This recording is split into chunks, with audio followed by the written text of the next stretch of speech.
Hello everyone, welcome to sleepy classes. तो आज CUET under graduate के लिए जो न्यूज़ है फॉर 5 फरवरी 2026 न्यूज़पेपर से उसको डिस्कस करते हैं। तो आज कम ही न्यूज़ हैं।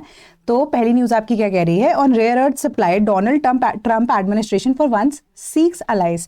तो अब यहाँ पे क्या है कि मैंने आपको पहले भी बताया था कि चाइना जो है majority of the rare earth elements जो है वो एक्सट्रैक्ट भी करते हैं, प्लस 60% के आसपास जो ग्लोबल सप्लाई चेन है वो चाइना के कंट्रोल में है। ठीक है, तो इसी वजह से जब डोनाल्ड ट्रंप ने चाइना के ऊपर टैरिफ्स लगाए थे लास्ट ईयर, तो इक्विवेलेंट टैरिफ्स ही चाइना अब यूएसए के अगेंस्ट लगा पाया। क्यों? क्योंकि उनकी एक तरह से वो बार्गेनिंग चिप की तरह यूज हुआ। ठीक है, एज ए लेवरेज चाइना ने उसको यूज किया था। तो अब इसीलिए यूएसए वांट्स कि मुझे बदला तो निकालना है, प्लस मुझे मोनोपोली चाइना की खत्म करनी है।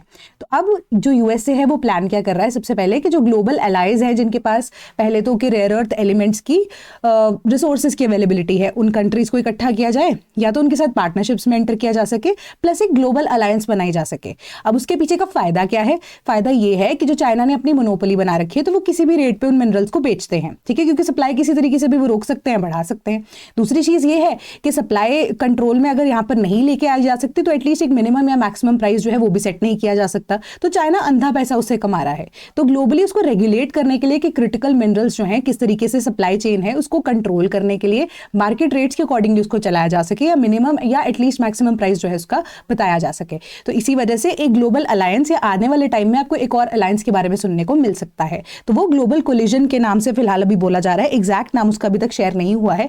जब वो शेयर होगा मैं इसकी इंफॉर्मेशन आपको दे दूंगी। ठीक है, तो आपको यहाँ पर करना क्या है, रेयर अर्थ एलिमेंट्स के बारे में आपका होमवर्क है, उसके बारे में पढ़ना है। तो रेयर अर्थ एलिमेंट्स एक्चुअली में इतने रेयर नहीं होते हैं। ठीक है, गोल्ड या सिल्वर की जब हम बात कर रहे हैं उनसे ज्यादा रेयर नहीं होते, बट फिर भी इनको रेयर अर्थ एलिमेंट्स क्यों बोला जाता है?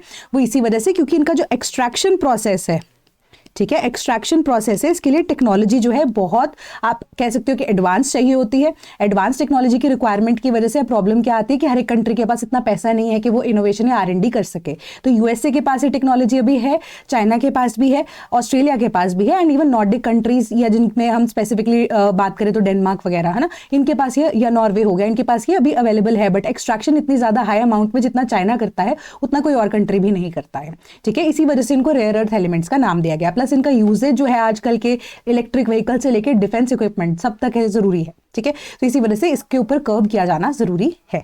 देन डोनाल्ड ट्रम्प्स एडमिनिस्ट्रेशन जो है वो टर्न कर रहा है यूएस को अथॉरिटेरियन स्टेट के अंदर। अथॉरिटेरियन स्टेट के अंदर अब क्या होता है, जहां पर हम बोलते हैं कि डिक्टेटरशिप है। ठीक है, डिक्टेटरशिप है। जैसे कि अब हमारे पास जर्मनी के अंदर हिटलर थे, इटली के अंदर मोसोलिनी थे। ठीक है, तो इसी तरह से डिक्टेटरशिप को प्रमोट कर रहे हैं। ये चीज बोली गई किसके द्वारा? ह्यूमन राइट्स वॉच के द्वारा।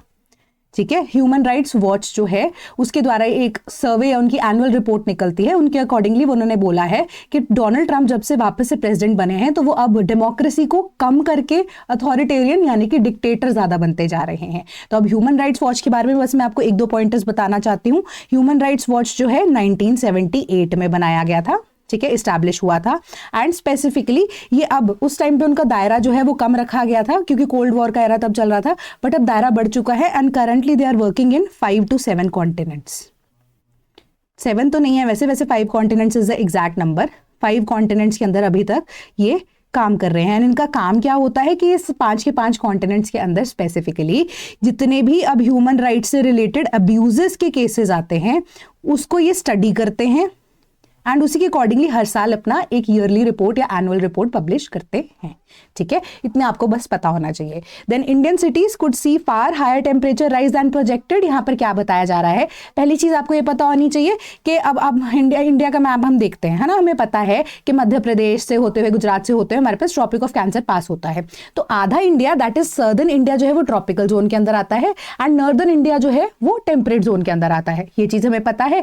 तो अब हमारे पास ग्लोबल वार्मिंग का इंपैक्ट भी है एंड प्लस समर सीजन भी आ रहा है। समर सीजन में जो अर्थ का इंक्लिनेशन है इस तरीके से हो जाता है कि नॉर्दर्न साइड जो है हेमिस्फेयर जो है वो अर्थ का वो सन को ज्यादा फेस करता है, इस वजह से गर्मियां आती हैं। ठीक है, या इसी वजह से हमारे सीजन्स की फॉर्मेशन होती है।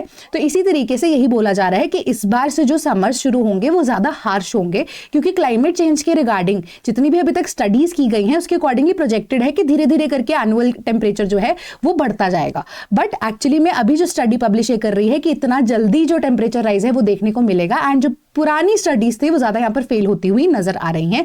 प्लस अभी उन्होंने बोला कि जितनी भी मेट्रोपॉलिटन सिटीज़ या ज़्यादा भीड़ भड़ाके वाले एरियाज़ है ना, ठीक है, तो उनके ऊपर ज़्यादा इंपैक्ट पड़ने की जरूरत है, यहाँ पर इंपैक्ट पड़ेगा obviously. And countries like India, global warming का इंपैक्ट उनके ऊपर ज़्यादा पड़ेगा। इसके पीछे का रीज़न क्या है कि इंडिया की जो पॉपुलेशन है, वर्ल्ड्स लार्जेस्ट पॉपुलेशन इंडिया बन चुकी है ना, तो पॉपुलेशन ज़्यादा होने की वजह से एरिया हमारे पास लिमिटेड हो जाता है। एरिया लिमिटेड है तो लोग क्लोज विसिनिटी में ज़्यादा रह रहे हैं, क्लोज विसिनिटी में रह रहे हैं, डेवलपमेंट भी हो रही है, ठीक है। प्लस इसी वजह से आप देखोगे कि ग्लोबल वार्मिंग का इंपैक्ट भी ज़्यादा पड़ने के यहाँ पर चांसेस है, ठीक है। तो अब यहाँ पर बोला गया कि सिर्फ और सिर्फ हम पहले बोलते थे कि शहरी इलाकों में, बड़े शहरों में ग्लोबल वार्मिंग का इंपैक्ट ज़्यादा होता है, बट अभी हमें देखने को मिल रहा है कि इंडिया के अंदर स्पेसिफिकली जो अब थोड़े थोड़े अर्बन एरियाज के आसपास या छोटे छोटे सेंटर्स अभी अर्बन एरियाज जो है वो डेवलप होने शुरू है, वहां पर ज्यादा इंपैक्ट पड़ेगा, ठीक है। तो अब उन्होंने बोला कि मैक्सिमम हम यहां पर अज्यूम करके चल रहे थे कि 0.5 से 2%, 2 डिग्री सेल्सियस के आसपास जो टेम्परेचर है वो इंक्रीज होगा, बट इंडिया के स्पेसिफिकली पंजाब वाले रीजन के अंदर एंड छोटे छोटे जो शहर है जो अभी डेवलप हो रहे हैं उनके अंदर ज्यादा इसका इंपैक्ट है, ड्यू टू इंफ्रास्ट्रक्चर की ज्यादा बिल्डिंग एंड फॉरेस्ट कवर जो है वो कम होता जा रहा है, उस वजह से भी, है ना। तो अब ये एक्चुअली में 2% नहीं 4%, 4 डिग्री के आसपास आपको जो टेम्परेचर का राइज देखने को मिलेगा, ठीक है। ये आपकी रिपोर्ट ने यहाँ पर बताया। उसके अलावा ये चीज बोली गई है कि अर्बन हीट आइलैंड इफेक्ट जो है वो समर्स के अंदर और ज्यादा दबाव डाल सकता है।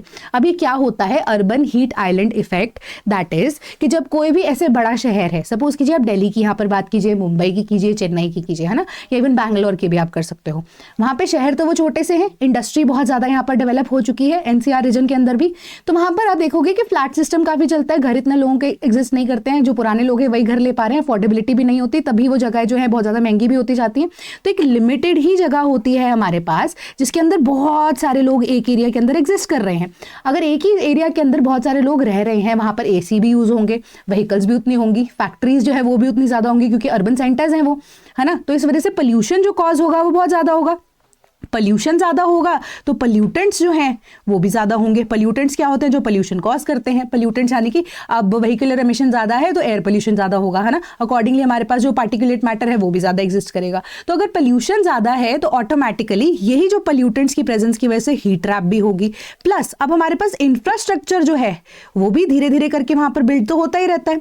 इंफ्रास्ट्रक्चर जब डेवलप होता जाएगा उससे क्या होगा कि अब सीमेंट है एंड पानी है, दोनों को कंपेयर कीजिए, ठीक है। तो पानी जो है वो लेटर ऑन गर्म होगा एंड हीटेड जो सीमेंटेड एरिया है वो जल्दी गर्म हो जाएगा। इंफ्रास्ट्रक्चर मतलब ज्यादा हमारे पास बिल्डिंग्स होंगी, शहरी इलाकों में बिल्डिंग ज्यादा हैं, ओपन स्पेसेस कम होती हैं हमारे पास, उससे भी क्या होता है हीट कैप्चर होती है, ठीक है। तो अब इस वजह से हमारे पास एक फिनोमिना है, दैट इज कि जितने भी ये मेट्रोपॉलिटन सिटीज या जो अर्बन सेंटर्स हैं जो डेवलप हुए हैं, यहाँ पर गर्मी ज्यादा देखने को मिलती है एज कंपेयर टू गांव वाले रीजन के अंदर। तो इसको हम क्या बोलते हैं? Urban heat island effect. And ये कहां पर होती है? सिर्फ और सिर्फ अर्बन एरियाज के अंदर ज्यादातर देखने को मिलती है, ठीक है। तो रात का टेम्परेचर भी यहां पर आप देखोगे as compared to other neighbouring regions जो कि या तो गांव है या लेस डेवलप्ड एरियाज हैं, वहां पर नाइट टेम्परेचर के साथ भी कंपेयर करोगे तो रात में भी टेम्परेचर सिटीज के अंदर ज्यादा होता है, ठीक है। इसको हम क्या बोलते हैं? अर्बन हीट आइलैंड इफेक्ट, ठीक है। तो उस वजह से जो टेम्परेचर है 4 डिग्री से भी एक्स्ट्रा आप देखोगे कि बढ़ने को देखा जाएगा या बढ़ेगा, ये चीज आपको ये रिपोर्ट बोलती है।